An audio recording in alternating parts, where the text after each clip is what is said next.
어제는 지나간 현재이며 오늘은 지나갈 현재이며 내일은 다가올 현재입니다. 오늘 당신의 발걸음이 바로 다가올 현재입니다. 지금부터 취업상식, 금융 이해에 대해서 학습하도록 하겠습니다. 첫 번째, Pay as you go의 줄임말로 지출 증가나 세입 감소를 수반하는 새로운 법안을 상정할 때 이에 사용하는 지출 감소나 세입 증가 등의 재원 조달 방안을 동시에 입법화하도록 의무화하는 것을 무엇이라고 할까요?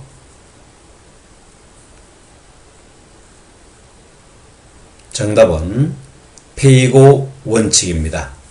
지출 증가나 세입 감소를 수반하는 법안을 상정할 때 그에 상반되어지는 지출을 또 감소시키고 또 세입을 증가시키는 방안도 동시에 내어놓아야 한다는 말이죠.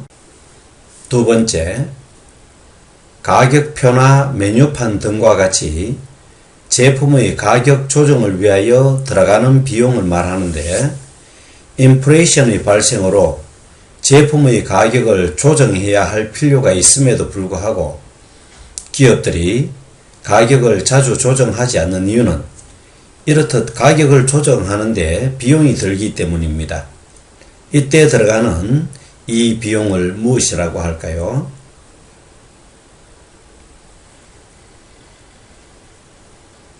정답은 메뉴 비용이 되어집니다. 세 번째, 회사가 사업을 운영하는 중 필요한 자금 조달을 위해 신주를 발행하여 주주로부터 자금을 납입받아 자본을 늘리는 것을 무엇이라고 할까요?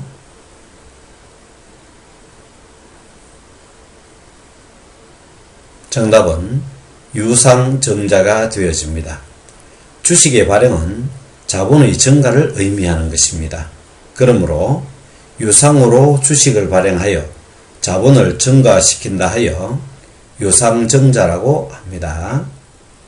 네 번째, 주식 대금을 받지 않고 기존의 주식 보유자들, 즉 주주에게 주식을 나누어 주는 것을 무엇이라고 할까요?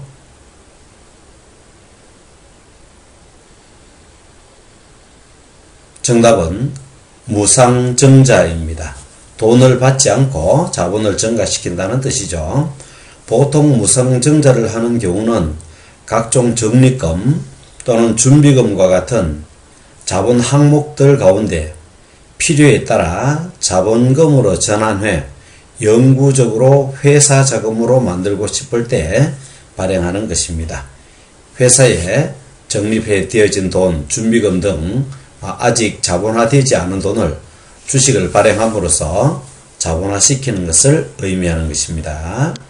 다섯 번째, 채권 등의 형태로 자금을 조달한 채무자의 신용 위험만을 별도로 분리해 이를 시장에서 파는 신용 파생 상품의 일종으로 자본시장이 채무자의 신용 위험에 대한 프리미엄, 즉 수수료를 받고 위험을 부담하는 보험의 역할을 하는 이것을 무엇이라고 할까요?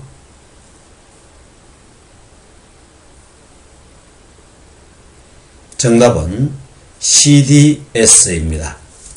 자본시장이 신용 위험에 대한 수수료를 받고 위험을 부담하는 보험사 역할을 한다는 것이죠. CDS는 금융기관 대 금융기관의 파생상품 거래이기 때문에 CDS 거래의 건수 및 양이 많아져야 시장이 활성화되어집니다. JP 모건의 블라이드 마스터스 글로벌 상품 부문 대표가 1997년 개발해 전 세계를 상대로 판매했습니다. Credit Default Swap CDS입니다. 여섯 번째, 고수입, 고위험의 투기 등급 채권을 담보로 발행하는 증권을 무엇이라고 할까요?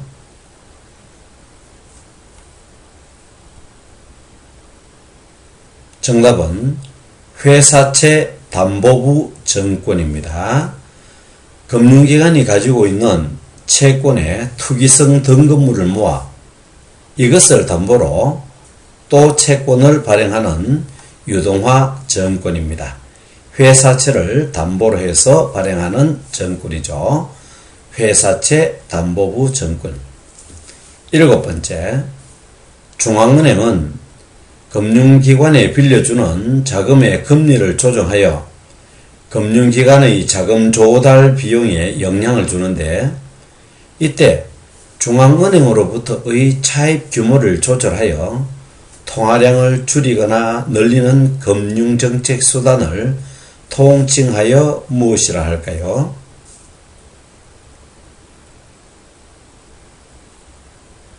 정답은 재할인율 정책입니다.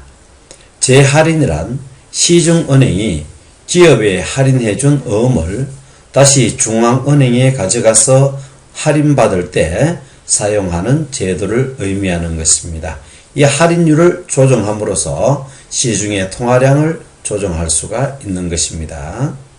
8번째, 고객에게 지급할 돈을 준비한다는 고객 보호 차원에서 도입되었으나 지금은 금융정책의 주요 수단으로 활용되고 있는 제도로 은행이 고객으로부터 받아들인 예금 중에서 중앙은행에 의무적으로 적립해야 하는 일정 비율을 무엇이라고 할까요?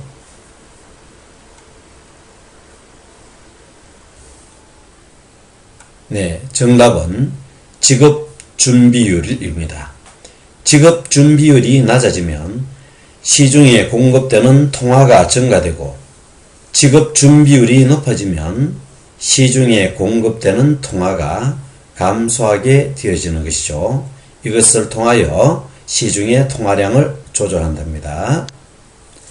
9번째, 중앙은행이 정보 발행 정권 또는 상업어음을 매매하여 화폐 공급과 신용 조건을 지속적으로 규제하는 정책을 무엇이라고 할까요?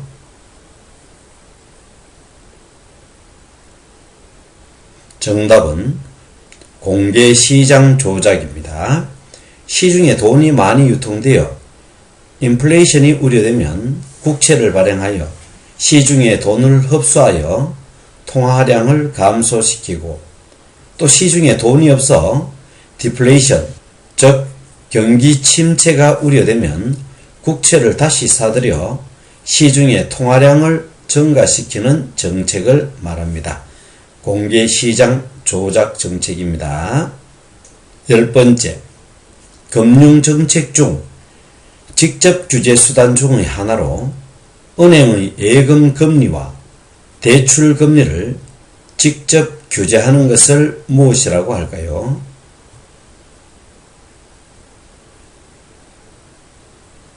정답은 이자율 규제입니다. 인플레이션이 우려될 경우 이자율을 높여 시중의 돈을 흡수하고요. 디플레이션이 우려될 경우 이자율을 낮추어 시중에 돈을 공급하게 하는 정책입니다. 11번째, 금융정책 중 직접 규제 수단 중의 하나로 직접적으로 중앙은행과 예금은행의 대출 한도를 제한하거나 자산을 규제함으로써 금융기관의 대출 한도를 제한하는 이것을 무엇이라고 할까요?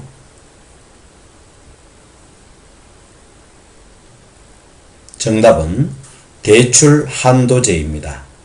집값을 안정시킬 목적이나 인플레이션을 막기 위할 목적으로 대출을 제한시킬 수 있습니다. 12번째, 금융정책 중 통화량 조정을 위한 간접 규제 수단 3가지를 말해봅시다.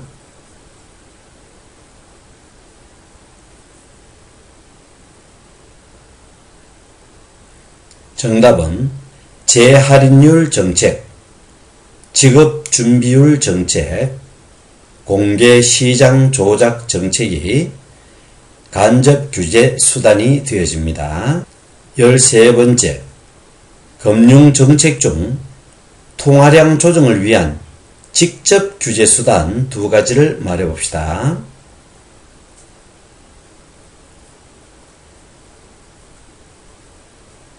정답은 이자율을 규제하는 정책이고요. 대출 한도제 정책이 되어집니다. 14번째, 실업의 한 유형으로 기존의 직장보다 나은 직장을 찾기 위해 실업 상태에 있는 것을 무엇이라고 할까요?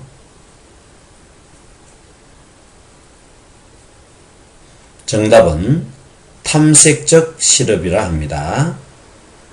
15번째, 경기 침체로 인해 일자리가 감소하여 발생하는 대량의 실업 상태를 무엇이라고 할까요?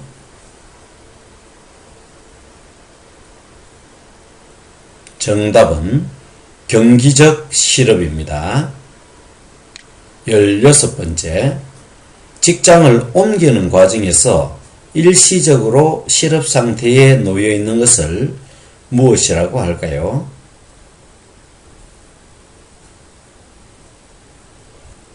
정답은 마찰적 실업입니다. 17번째, 임금 경직성과 일자리 제한, 급속한 경제 변화로 사양 산업 분야의 노동 공급 과잉으로 발생하는 실업을 무엇이라고 할까요?